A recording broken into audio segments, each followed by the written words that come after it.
Welcome back.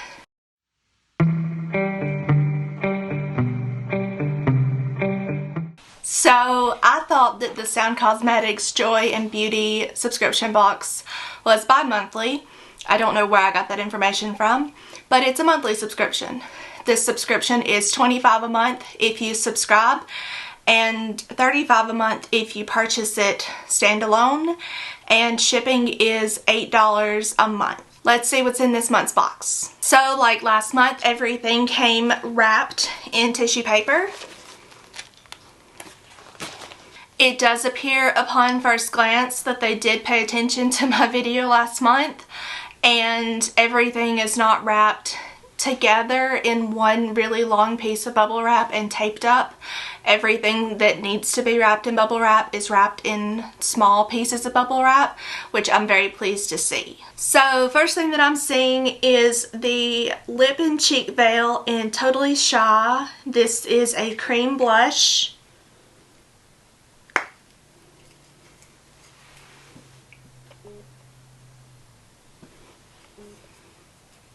This blended out almost entirely into my hand. I'll try and build it up better for swatches for the blog post and for the end of the video. But there is some shimmer to it. So you know how I feel about shimmery blushes. They're not entirely my favorite. I'm trying to fall in love with them. But this is a super pretty, just general pinky shade.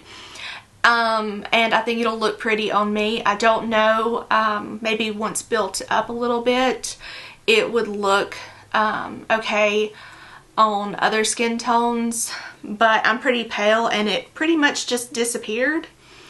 So it's not like the most pigmented cream blush that I've ever seen.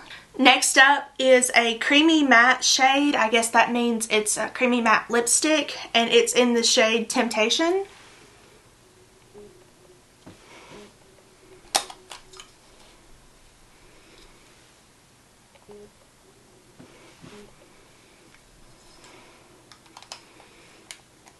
This is described as a deep wine shade, and while this lipstick shade isn't one that I can see myself wearing, I love their, the lid pops up and then it pops off. So it has this like spring-loaded thing. So I love this cartridge.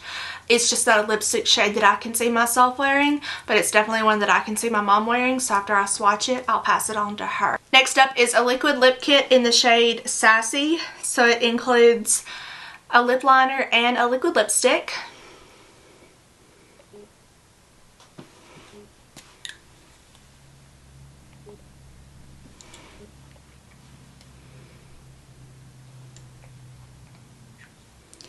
This like 90s mauve-y brown shade is definitely what I've been more gravitating towards this fall. So I'm definitely looking forward to trying these out and seeing particularly how the liquid lipstick holds up, and seeing, you know, if it holds up to drinking and eating, or if it's one that you have to reapply a bit, how it reapplies. So definitely in the full blog post I will mention all of that, as well as my thoughts on the lip liner itself. Next up is the Midnight Glam eyeshadow palette. It says it's a stunning combination of cool shades perfect for fall, and I love this holographic sticker.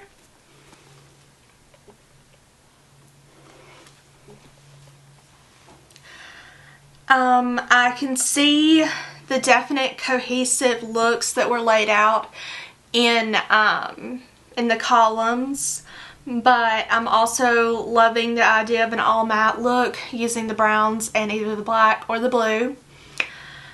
And I will have full swatches as well as a full review of the palette in the blog post, but if it applies anything like last month's palette did, then I'm not at all concerned with this. The shimmers are creamy, the mattes blend out super well.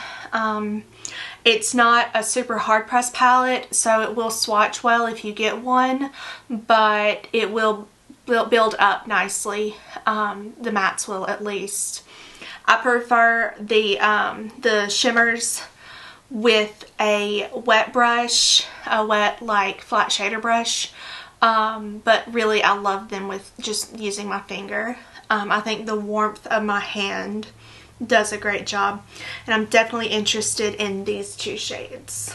There's a fifth item in my box that is not mentioned in the description, and it is broken, so I'm going to try and delicately show you.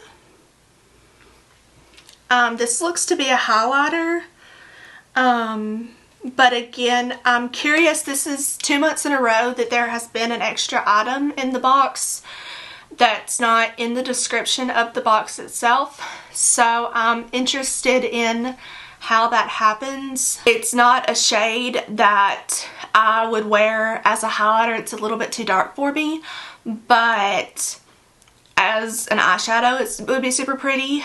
I don't feel comfortable passing this along because I worried that it would just make a mess when somebody opens it, so I will put it in my eyeshadow drawer, and I will forever use this because it's huge. It's a huge pan. So this, for the little bit of eyeshadow that I would use it for as a one-off. Yeah, it's just interesting that there's extra items in the box that aren't listed in the description. So I noticed in this month's description, it was probably in last month's as well, and I just didn't notice it, that the box's average value is $100. It doesn't guarantee $100. So for $25 if you sign up for the subscription, $33 if you don't. That seems a little bit low to me. I was just complaining earlier when I was doing Boxy Charms video of the value being $125 or so for that box, and it's a $25 box as well, and they don't charge shipping. So I'm still interested in this box, and I'm still interested in getting the products, at least for the time being, and I'm definitely interested to see what they do for Christmas. I would love like a greens and reds palette for Christmas, so there's that as an option if they are watching this video. And I would love something like glitzy with like a silver or a white highlighter, but I don't know that this is a subscription that is sustainable for me because I'm not getting that large value out of it for such a high cost box.